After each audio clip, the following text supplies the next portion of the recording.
Mi nombre es Clara, y nunca pensé que la palabra hogar podría sonar tan hueca, tan vacía, hasta el día en que mi propio hijo, Daniel, la convirtió en una sentencia de muerte para todo lo que amaba. Fue en mi propia casa solariega, aquí en Valleverde, la misma que me vio nacer y crecer, la que cuidé con el sudor de mi frente y el amor que solo una madre puede dar. Aquella tarde, el aire no era más denso por la humedad de la primavera, sino por una traición que aún hoy, al recordarla, me quema por dentro. ¿Qué harían ustedes en mi lugar?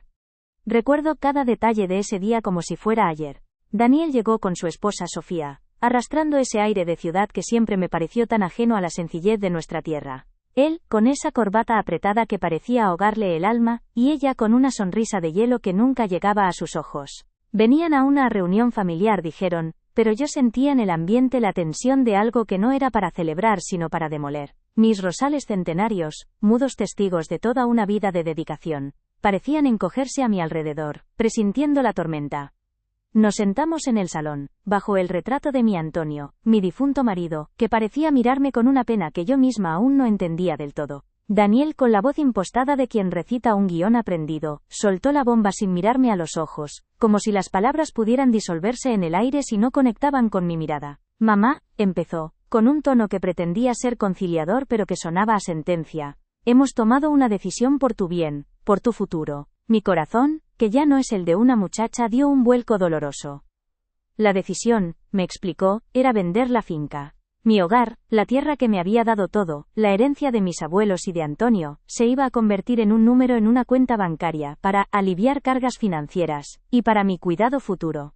Daniel hablaba de deudas, de la complejidad del mundo moderno, de cómo yo no entendería nada de eso. Mamá, tu mundo es tan pequeño, me espetó con una condescendencia que me heló la sangre. No entiendes cómo funcionan las cosas en nuestro mundo ahora. Es hora de soltar estas viejas costumbres. Sofía, que hasta entonces había permanecido en un silencio calculado, añadió su puntilla con un tono casi despectivo, clavando el puñal aún más profundo. Es por tu bien, Clara. De todos modos, tú no entenderías las complejidades del mercado. Sus palabras no eran solo una ofensa a mi inteligencia, sino una anulación de toda mi existencia, de todo lo que había sido y significado para ellos. Era como si me dijeran que mi vida, mi sabiduría, mis sacrificios, no valían absolutamente nada en su mundo moderno. En ese instante, sentí un dolor tan profundo, tan callado que me ahogaba. No era solo la pérdida de mi hogar, era la traición de mi propio hijo, la humillación de ser reducida a una anciana ignorante, una carga de la que debían deshacerse. Me sentí borrada, como si los 80 años de mi vida, mis sacrificios y mi amor incondicional, se hubieran convertido en ceniza, en algo insignificante que estorbaba sus planes. ¿Cómo podía un hijo, al que le di todo, hablarme así?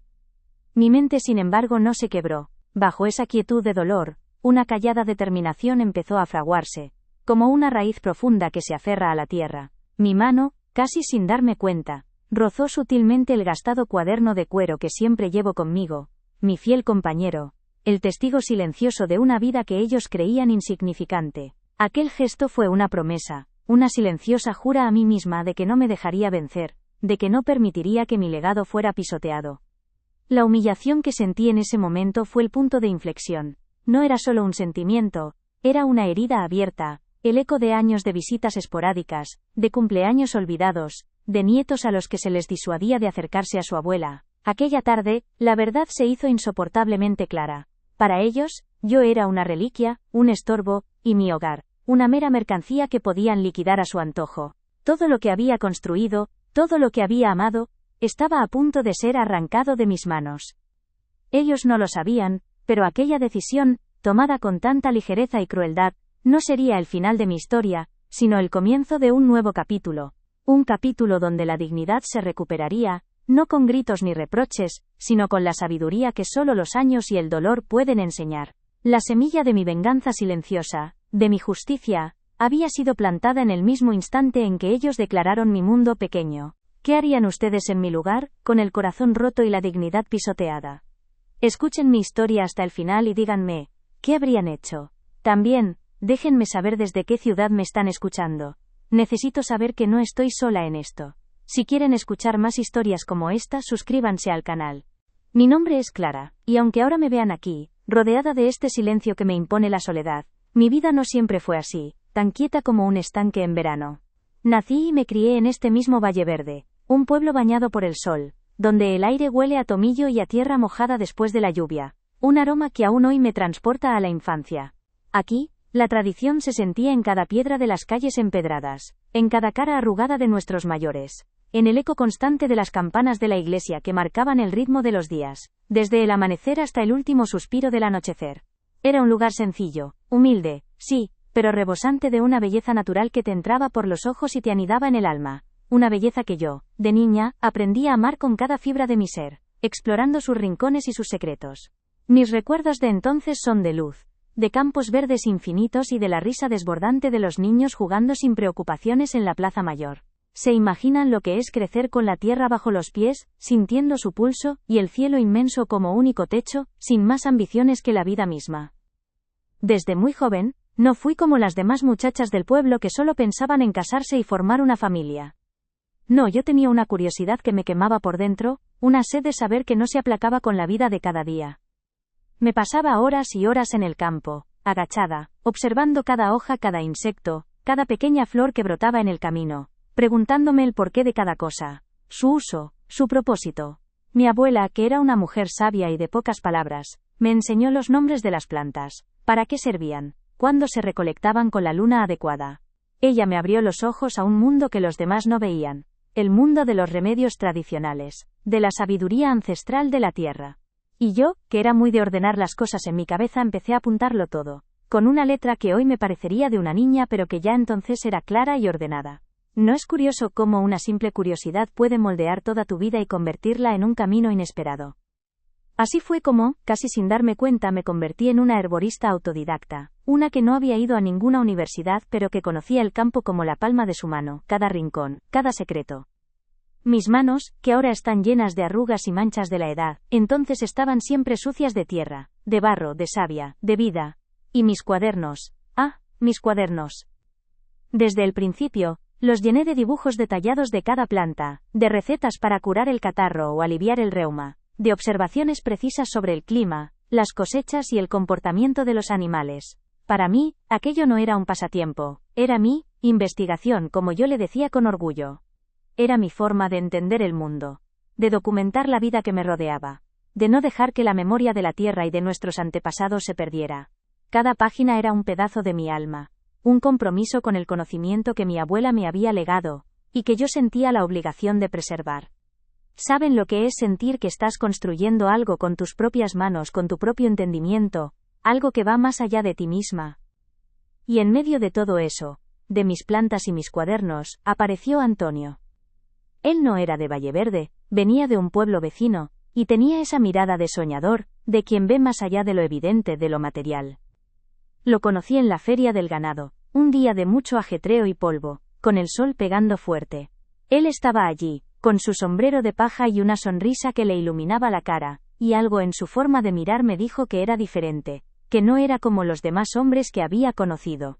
No era el típico labriego rudo. Antonio tenía un corazón grande, lleno de bondad, y una imaginación que a veces le hacía volar más alto de lo que la tierra permitía. No sé, fue como si el destino me lo hubiera puesto delante, justo cuando yo menos lo esperaba, para enseñarme que la vida no era solo trabajo y estudio, sino también la magia de un encuentro que te cambia el rumbo para siempre. ¿No les ha pasado alguna vez esa sensación de que una persona llega a su vida para completarla de una manera que jamás imaginaron? Antonio, a diferencia de muchos, nunca se burló de mis locuras con las plantas o de mis cuadernos. Al contrario, los miraba con un respeto que me emocionaba hasta lo más profundo del alma. Le fascinaba cómo yo podía identificar cada hierba, cómo sabía cuándo recolectar las raíces o las flores según las fases de la luna. Me decía con esa voz suave que tenía que yo era su científica silenciosa, y lo decía con un orgullo que me hacía sentir la mujer más especial del mundo, la más valorada. Él no entendía los detalles de mis investigaciones, eso es cierto, pero valoraba mi dedicación, mi pasión por la tierra y por el saber. Me apoyaba en todo, me animaba a seguir mis inquietudes, y eso, en una época donde las mujeres estábamos destinadas a la casa y poco más, era un tesoro incalculable. Su mirada era mi espejo, y en ella, me veía fuerte, capaz, digna de cualquier sueño. ¿No es hermoso encontrar a alguien que te ve, de verdad te ve, y celebra lo que eres, sin intentar cambiarte ni un ápice? Mi nombre es Clara, y aunque ahora me vean aquí, rodeada de este silencio que me impone la soledad, mi vida no siempre fue así. tan quieta como un estanque en verano. Nací y me crié en este mismo Valleverde, un pueblo bañado por el sol, donde el aire huele a tomillo y a tierra mojada después de la lluvia, un aroma que aún hoy me transporta a la infancia. Aquí, la tradición se sentía en cada piedra de las calles empedradas, en cada cara arrugada de nuestros mayores, en el eco constante de las campanas de la iglesia que marcaban el ritmo de los días, desde el amanecer hasta el último suspiro del anochecer. Era un lugar sencillo, humilde, sí, pero rebosante de una belleza natural que te entraba por los ojos y te anidaba en el alma, una belleza que yo, de niña, aprendí a amar con cada fibra de mi ser, explorando sus rincones y sus secretos. Mis recuerdos de entonces son de luz, de campos verdes infinitos, y de la risa desbordante de los niños jugando sin preocupaciones en la plaza mayor. ¿Se imaginan lo que es crecer con la tierra bajo los pies, sintiendo su pulso, y el cielo inmenso como único techo, sin más ambiciones que la vida misma? Desde muy joven, no fui como las demás muchachas del pueblo, que solo pensaban en casarse y formar una familia. No, yo tenía una curiosidad que me quemaba por dentro, una sed de saber que no se aplacaba con la vida de cada día. Me pasaba horas y horas en el campo, agachada, observando cada hoja, cada insecto, cada pequeña flor que brotaba en el camino, preguntándome el porqué de cada cosa, su uso, su propósito. Mi abuela, que era una mujer sabia y de pocas palabras, me enseñó los nombres de las plantas, para qué servían, cuándo se recolectaban con la luna adecuada. Ella me abrió los ojos a un mundo que los demás no veían, el mundo de los remedios tradicionales, de la sabiduría ancestral de la tierra. Y yo, que era muy de ordenar las cosas en mi cabeza, empecé a apuntarlo todo, con una letra que hoy me parecería de una niña, pero que ya entonces era clara y ordenada. ¿No es curioso cómo una simple curiosidad puede moldear toda tu vida y convertirla en un camino inesperado? Así fue como, casi sin darme cuenta, me convertí en una herborista autodidacta, una que no había ido a ninguna universidad pero que conocía el campo como la palma de su mano, cada rincón, cada secreto. Mis manos, que ahora están llenas de arrugas y manchas de la edad, entonces estaban siempre sucias de tierra, de barro, de savia, de vida, y mis cuadernos, mis cuadernos. Desde el principio, los llené de dibujos detallados de cada planta, de recetas para curar el catarro o aliviar el reuma, de observaciones precisas sobre el clima, las cosechas y el comportamiento de los animales. Para mí, aquello no era un pasatiempo, era mi investigación, como yo le decía con orgullo. Era mi forma de entender el mundo, de documentar la vida que me rodeaba, de no dejar que la memoria de la tierra y de nuestros antepasados se perdiera. Cada página era un pedazo de mi alma, un compromiso con el conocimiento que mi abuela me había legado y que yo sentía la obligación de preservar. ¿Saben lo que es sentir que estás construyendo algo con tus propias manos, con tu propio entendimiento, algo que va más allá de ti misma? Y en medio de todo eso, de mis plantas y mis cuadernos, apareció Antonio. Él no era de Valleverde, venía de un pueblo vecino, y tenía esa mirada de soñador, de quien ve más allá de lo evidente, de lo material. Lo conocí en la feria del ganado, un día de mucho ajetreo y polvo, con el sol pegando fuerte. Él estaba allí, con su sombrero de paja y una sonrisa que le iluminaba la cara, y algo en su forma de mirar me dijo que era diferente, que no era como los demás hombres que había conocido. No era el típico labriego rudo. Antonio tenía un corazón grande, lleno de bondad, y una imaginación que a veces le hacía volar más alto de lo que la tierra permitía. No sé, fue como si el destino me lo hubiera puesto delante, justo cuando yo menos lo esperaba, para enseñarme que la vida no era solo trabajo y estudio, sino también la magia de un encuentro que te cambia el rumbo para siempre. ¿No les ha pasado alguna vez esa sensación de que una persona llega a su vida para completarla de una manera que jamás imaginaron? Antonio, a diferencia de muchos, nunca se burló de mis locuras con las plantas o de mis cuadernos. Al contrario, los miraba con un respeto que me emocionaba hasta lo más profundo del alma. Le fascinaba cómo yo podía identificar cada hierba, cómo sabía cuándo recolectar las raíces o las flores según las fases de la luna. Me decía con esa voz suave que tenía que yo era su científica silenciosa, y lo decía con un orgullo que me hacía sentir la mujer más especial del mundo, la más valorada. Él no entendía los detalles de mis investigaciones, eso es cierto, pero valoraba mi dedicación, mi pasión por la tierra y por el saber. Me apoyaba en todo, me animaba a seguir mis inquietudes, y eso, en una época donde las mujeres estábamos destinadas a la casa y poco más, era un tesoro incalculable. Su mirada era mi espejo, y en ella, me veía fuerte, capaz, digna de cualquier sueño. ¿No es hermoso encontrar a alguien que te ve, de verdad te ve, y celebra lo que eres, sin intentar cambiarte ni un ápice? Cuando nació Daniel, mi único hijo, mi mundo se completó de una forma que nunca creí posible. Lo amé desde el primer instante con una fuerza que me desbordaba, con ese amor ciego y desinteresado que solo una madre puede sentir. Mi vida, que ya estaba llena con Antonio y mis plantas, ahora tenía un propósito aún más grande, un futuro al que dedicar cada gota de mi energía. Recuerdo haber plantado un roble majestuoso con Antonio el día que Daniel nació, un árbol de la vida como lo llamábamos, destinado a ser un símbolo de nuestras raíces familiares, de nuestra perdurable unión, y de las esperanzas que depositábamos en él. Era nuestro sueño, nuestra promesa al futuro. Los primeros años con Daniel fueron un torbellino de felicidad, risas y la constante labor de la finca. Antonio y yo trabajábamos sin descanso, pero cada esfuerzo se sentía ligero cuando veíamos a nuestro hijo crecer, sano y fuerte. Yo siempre quise que Daniel tuviera lo que nosotros no tuvimos, que su vida fuera más fácil, que pudiera elegir su propio camino sin las limitaciones del campo si no quería. Que estudie Antonio, le decía a mi marido, que vea mundo, que no se quede aquí si no es lo que desea. Y así, cada peseta que ahorrábamos, cada sacrificio, cada hora extra que yo pasaba en el campo, o vendiendo mis remedios, era para su educación, para su futuro. Recuerdo una vez, que Antonio y yo discutimos sobre si usar nuestros pocos ahorros para arreglar el tejado de la casa, o para matricular a Daniel en un buen instituto en la ciudad. El tejado se caía a pedazos, y el frío se colaba en invierno, pero yo no dudé un segundo. El tejado puede esperar, Antonio. La educación de nuestro hijo, no. Él es nuestro futuro. Y así fue.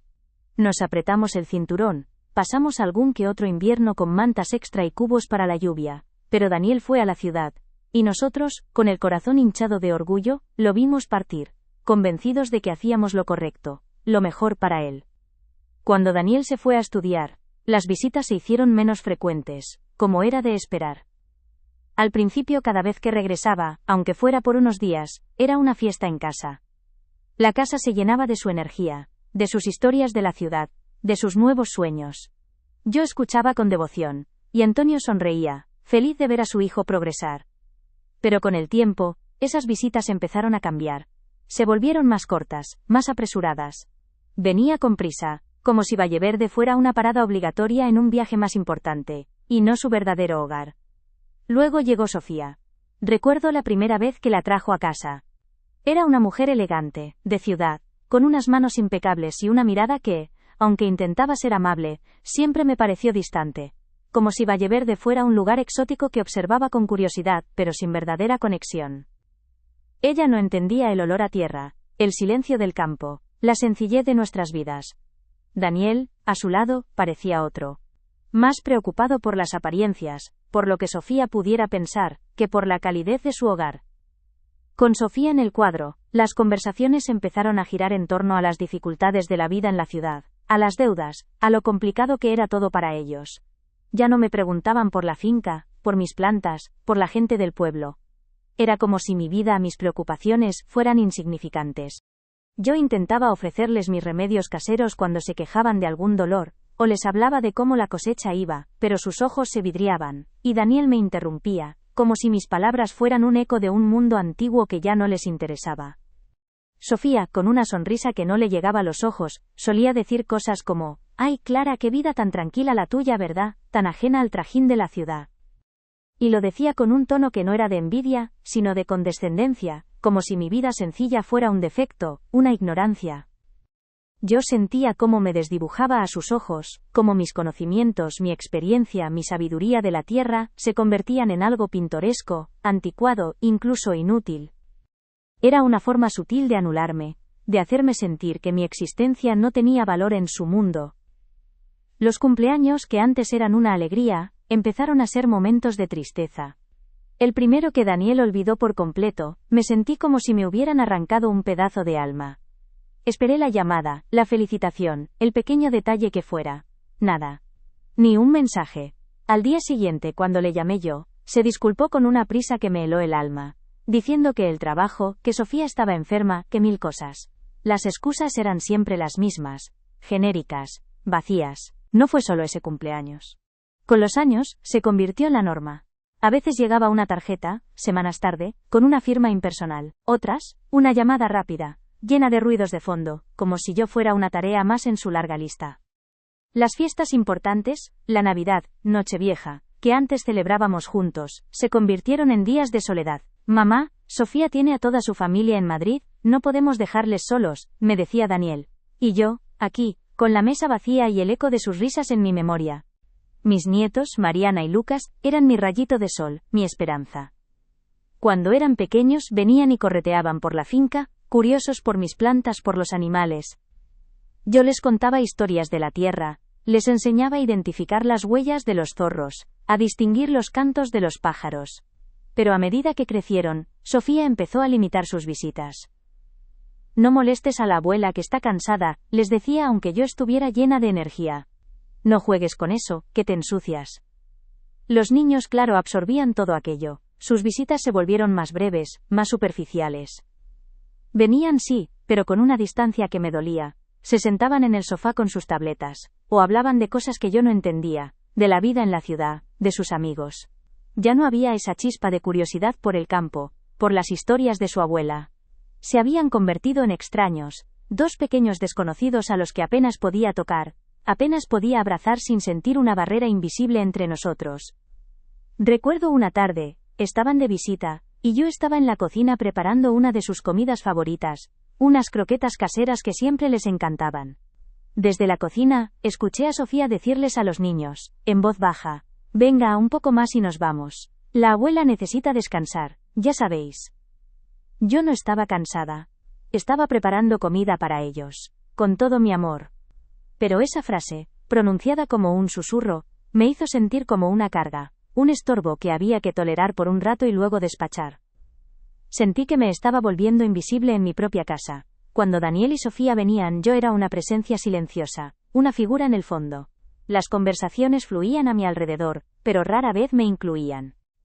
Si intentaba dar mi opinión sobre algo, o sugerir una solución a sus problemas, Daniel me cortaba con un «mamá, no entiendes cómo son las cosas ahora». O Sofía cambiaba de tema con una sonrisa forzada. Era como si mi voz no tuviera eco, como si mis palabras se disolvieran en el aire.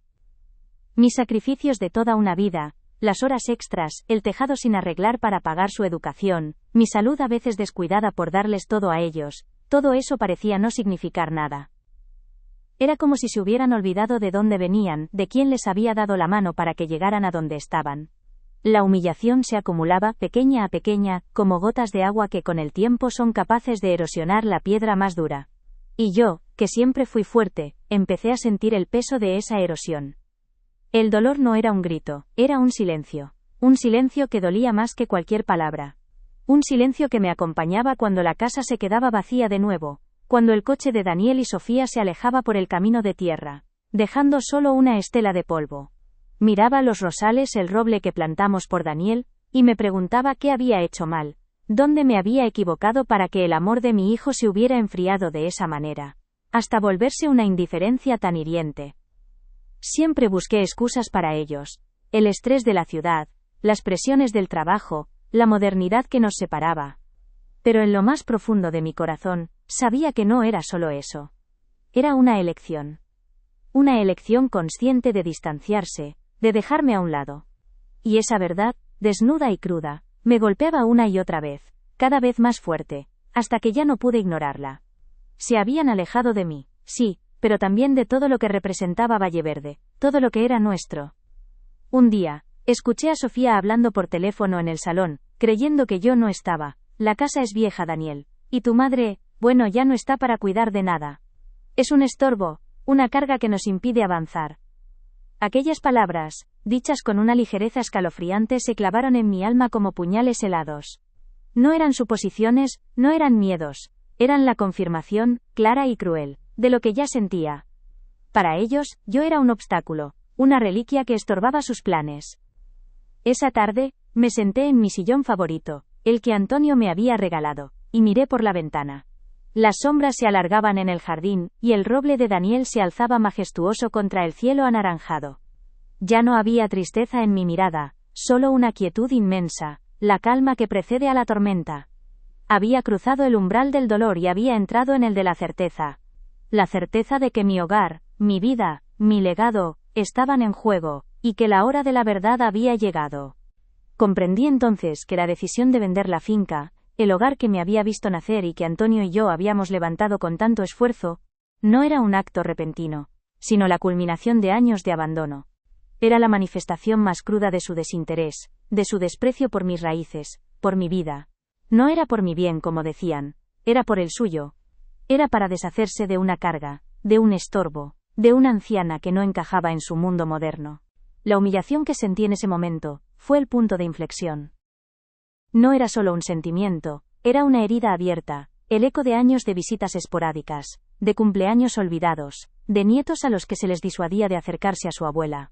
Aquella tarde, la verdad se hizo insoportablemente clara. Para ellos, yo era una reliquia, un estorbo, y mi hogar, una mera mercancía que podían liquidar a su antojo. Todo lo que había construido, todo lo que había amado estaba a punto de ser arrancado de mis manos. Ellos no lo sabían, pero aquella decisión, tomada con tanta ligereza y crueldad, no sería el final de mi historia, sino el comienzo de un nuevo capítulo. Un capítulo donde la dignidad se recuperaría, no con gritos ni reproches, sino con la sabiduría que solo los años y el dolor pueden enseñar. La semilla de mi venganza silenciosa, de mi justicia, había sido plantada en el mismo instante en que ellos declararon mi mundo pequeño. ¿Qué harían ustedes en mi lugar, con el corazón roto y la dignidad pisoteada? Escuchen mi historia hasta el final y díganme, ¿qué habrían hecho? También, déjenme saber desde qué ciudad me están escuchando. Necesito saber que no estoy sola en esto. Si quieren escuchar más historias como esta, suscríbanse al canal. Ese gastado cuaderno de cuero, que tanto les intrigaba y a la vez les parecía tan insignificante, no era solo un recetario de hierbas o un diario de mis cosechas, no. Era mucho más. Era la promesa silenciosa que le hice a Antonio. El pacto que sellamos bajo el gran roble el día que nació Daniel. Una promesa que guardé con celo durante décadas, como se guarda un tesoro incalculable de la avaricia y la ignorancia de aquellos que solo ven lo superficial. Ellos creían que mi mundo era pequeño, que mis intereses se limitaban a las plantas y a la vida de pueblo, a las viejas costumbres que tanto despreciaban, pero no sabían que en esas páginas, bajo mi letra menuda y mis dibujos botánicos meticulosos, se escondía la clave de todo, la verdadera herencia que Antonio y yo habíamos forjado con nuestras propias manos, con el sudor de nuestra frente y una visión que ellos jamás podrían comprender. Era mi seguro, mi escudo, mi arma secreta contra la desidia, la ambición desmedida y la falta de respeto. ¿Quién iba a imaginar que una anciana, a quien daban por tonta y anticuada, guardaba tal poder silencioso entre sus manos, listo para ser desvelado en el momento justo?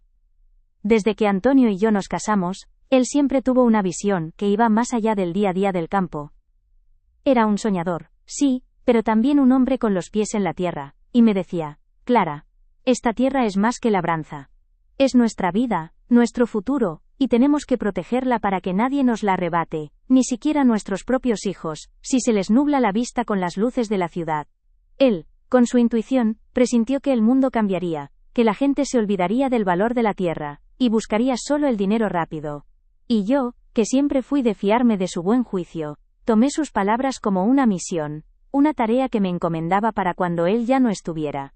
Era una precaución, una salvaguarda contra un futuro incierto que, lamentablemente, se hizo realidad. ¿No es triste ver cómo el tiempo le da la razón a los miedos más profundos? Así que, a lo largo de los años, cada peseta que Antonio y yo pudimos ahorrar, cada pequeño beneficio de nuestras cosechas o de mis remedios, no fue a parar a lujos ni a caprichos. No. Se invirtió de una manera que ellos, Daniel y Sofía, jamás hubieran imaginado. Comprábamos pequeños terrenos colindantes, parcelas que nadie quería porque parecían improductivas, a precios irrisorios, a veces un puñado de monedas, a veces a cambio de un favor o de mis medicinas para alguna dolencia. Eran movimientos discretos, silenciosos, que nadie en el pueblo notaba, porque ¿quién iba a fijarse en una anciana que compraba un trozo de monte o un pedregal? Pero cada una de esas adquisiciones, por pequeña que fuera, se registraba meticulosamente en mis cuadernos, con planos detallados y fechas exactas.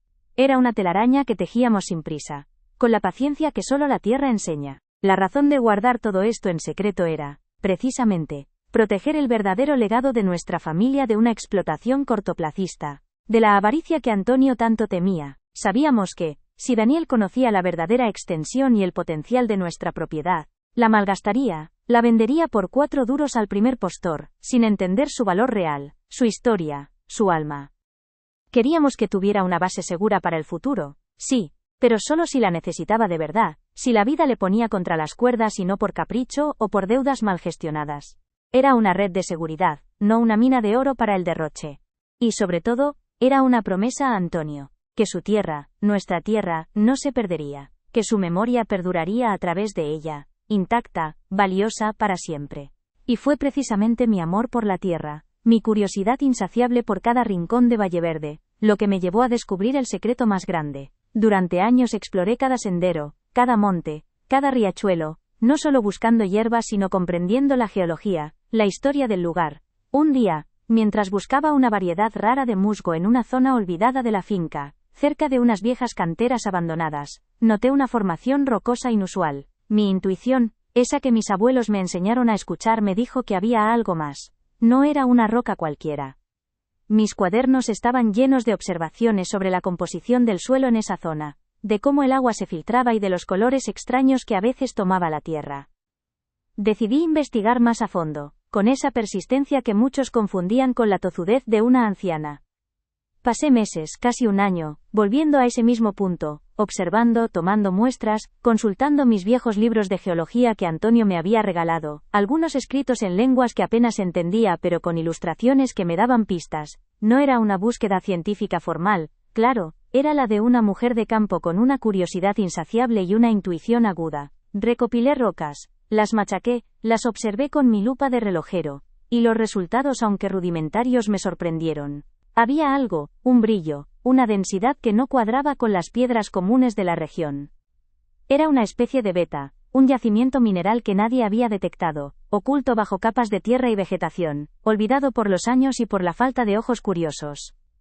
Una vez tuve la certeza, aunque fuera la certeza de una herborista y no de una geóloga, supe que necesitaba ayuda profesional pero discreta. Fue entonces cuando acudí a don Elías, el abogado más anciano y reservado de un pueblo vecino, a unas horas de aquí en diligencia. Don Elías era un hombre de pocas palabras, con una mirada sagaz que lo veía todo, y una reputación intachable de honestidad. Lo conocía de oídas, por viejas historias de mis abuelos, y sabía que era de los que guardaban un secreto hasta la tumba. Le llevé mis muestras, mis cuadernos y le conté, con una voz que intentaba sonar tranquila, mi sospecha. Él me escuchó con atención, sin un gesto, sin una pregunta, solo con esa mirada penetrante que parecía leer el alma. Don Elías, con su experiencia y sus contactos, movió hilos con una discreción admirable. Hizo las gestiones necesarias para que se hicieran pruebas más rigurosas del yacimiento, sin levantar sospechas en Valleverde ni en los alrededores. Contrató a unos expertos ingenieros de minas que vinieron disfrazados de excursionistas, o eso decían, y que hicieron sus análisis en silencio, sin que nadie en el pueblo se diera cuenta de lo que realmente estaba sucediendo. Fue un proceso largo, tedioso, lleno de papeleo. Mi nombre es Clara, y mi momento había llegado, no con el estruendo de una tormenta, sino con la quietud implacable que solo una vida de espera puede enseñar. La reunión, convocada con tanta pomposidad, se llevó a cabo en la notaría del pueblo vecino, un lugar frío y lleno de papeles, muy distinto a la calidez de mi hogar en Valleverde. Daniel y Sofía estaban allí, sentados frente a mí, con esa impaciencia contenida que siempre les caracterizó, sus miradas ya puestas en el futuro, libre de cargas, que creían tener asegurado. En sus ojos, apenas disimulada, veía la condescendencia, la convicción de que solo tenían que esperar a que la anciana firmara para que sus planes se hicieran realidad. No sabían que el verdadero juego apenas comenzaba, y que las piezas ya estaban en su sitio, movidas por manos que ellos consideraban torpes. La mesa de caoba pulida, que reflejaba la luz mortecina de la lámpara, estaba cubierta de documentos legales, todos ellos redactados para despojarme de mi herencia, de mi hogar, de mi dignidad. Daniel, con una sonrisa forzada, intentó apresurar el proceso, hablando de trámites necesarios y de su tiempo valioso. Sofía, por su parte, se limitaba a asentir, su mirada gélida escudriñándome, como si buscara el menor atisbo de debilidad. Ellos creían que yo era una ficha más en su tablero, fácil de mover, fácil de despachar. Pero yo no era una ficha, yo era el tablero entero, y mis movimientos serían los únicos que importarían en aquel instante crucial que había anticipado durante tanto tiempo, con una paciencia que pocos entienden. Con una calma que sorprendió incluso al notario, puse sobre la mesa mis gastados cuadernos de cuero, aquellos que siempre me acompañaban y que ellos tanto despreciaban. Daniel frunció el ceño, y Sofía soltó una risita ahogada, como si aquello fuera una excentricidad más de la vieja. «Mamá, ¿qué es esto?» «¿Tus recetas?», dijo Daniel, con un tono que mezclaba la burla con la impaciencia. Pero mi voz, aunque tenue por la edad, resonó con una claridad que los silenció. Estos, hijo, son los verdaderos papeles de esta tierra. Los que tu padre y yo escribimos con el sudor de nuestra frente, y la visión de un futuro que ustedes nunca quisieron ver, ni entender. Y el silencio se hizo denso, cargado de una expectativa que antes no existía. Comencé a hojear los cuadernos, página por página, mi dedo arrugado señalando cada entrada, cada fecha. Aquí, dije, está cada pequeño trozo de terreno que Antonio y yo compramos a lo largo de los años, parcelas que nadie quería, pedregales que los demás veían inútiles, pero que nosotros sabíamos que eran parte de un todo, de un sueño más grande. Cada página, con mi letra menuda y ordenada, detallaba cada palmo de tierra adquirido, cada fecha, cada transacción, cada pequeña inversión que juntos, Antonio y yo, habíamos forjado con la paciencia de quien siembra para el futuro, no para la cosecha inmediata. Sus rostros empezaron a perder el color, la incredulidad asomando en sus ojos mientras las pruebas irrefutables de mi previsión se desplegaban ante ellos, una por una, desafiando su narrativa de mi pequeño mundo. Y entonces llegó el momento de la verdad, lo que jamás podrían haber imaginado. Con un mapa dibujado a mano en uno de mis cuadernos, señalé una zona olvidada de la finca, cerca de las viejas canteras. Aquí, dije, es donde mi intuición de la tierra, la misma que ustedes despreciaron, me llevó a un descubrimiento que Antonio y yo guardamos en secreto. Revelé la existencia de un yacimiento mineral raro y de inmenso valor, algo que, con la ayuda discreta de don Elías, el notario anciano, había sido legalmente registrado a mi nombre, asegurando los derechos de explotación. Señores, intervino el notario con una voz solemne. Los análisis preliminares de este yacimiento, verificados por expertos independientes, estiman su valor en no menos de 15 a 20 millones de euros. El aire se cortó, y el silencio se volvió ensordecedor, la bomba había estallado. Pero no era solo el mineral, mis cuadernos contenían mucho más. Página tras página, presenté una documentación exhaustiva de la historia cultural de Valleverde, de sus tradiciones ancestrales, de la biodiversidad única de la comarca, todo lo cual, legalmente reconocido, convertía la finca en un sitio de inestimable valor patrimonial y ecológico, imposible de vender para desarrollos comunes o agrícolas. Por todo ello, anuncié con una voz que no temblaba en lo más mínimo, he decidido establecer la Fundación Patrimonio Clara del Olmo, una entidad sin ánimo de lucro dedicada a preservar esta tierra, su historia y sus recursos naturales para las futuras generaciones. El propósito de la fundación sería claro y explícito: proteger la tierra, su historia y sus recursos para las generaciones futuras de Valleverde, asegurando que el legado de Antonio y el mío propio perdurara, intacto, sin que nadie pudiera malgastarlo. Y por supuesto, añadí, mirando directamente a Daniel y Sofía, esto significa que ni ustedes, ni sus hijos, tendrán acceso a ni un céntimo de esta fortuna, ni a la gestión de lo que tanto despreciaron y quisieron liquidar. Es mi deseo y mi derecho que mi obra de vida sirva a un propósito mayor, no a la especulación. La frase final, dicha sin rencor, solo con una determinación férrea, selló su destino. Vi el color desaparecer de sus rostros. Primero, la sorpresa, luego la incredulidad, y finalmente, una rabia contenida, una humillación que se reflejaba en sus ojos. Sus planes, construidos sobre mi supuesta ignorancia y debilidad, se desmoronaban ante ellos, reducidos a polvo. Daniel intentó balbucear algo, Sofía abrió la boca, pero ninguna palabra salió. No hubo gritos de mi parte, ni reproches, solo el peso de la verdad, una verdad que ellos habían subestimado por completo, creyendo que la sabiduría solo se medía en títulos y dinero rápido. La justicia había llegado, silenciosa y contundente, sin necesidad de una sola discusión. No era venganza lo que sentía, sino una profunda e inmensa paz. La paz de quien ha protegido lo suyo, de quien ha visto su dignidad restaurada no con palabras vacías, sino con hechos inquebrantables. Mi vida, mi sabiduría, mis años de sacrificio, todo aquello que ellos habían despreciado como cosas de pueblo, se alzaba ahora como un monumento inquebrantable a la previsión, a la resiliencia. La humillación que sentí aquel día de la traición, se había transformado en una victoria silenciosa, un recordatorio de que el verdadero valor no siempre reside en lo que se ve, sino en lo que se guarda con celo en el corazón y en el alma. El roble que plantamos por Daniel sigue ahí, majestuoso, un símbolo de raíces profundas y de una vida que, a pesar de todo, se negó a ser pequeña. Y yo, Clara, sigo aquí, en mi Valleverde, con la certeza de que mi hogar, mi tierra, mi historia, perdurarán mucho más allá de mi existencia, un legado forjado con amor, paciencia y la sabiduría de una vida que, a pesar de las traiciones, se erigió firme. Mi paz al fin, era total, completa. Si conocen a alguien que necesite escuchar este tipo de historia, compartan este video. Y suscríbanse para más historias de dignidad y lecciones de vida como esta.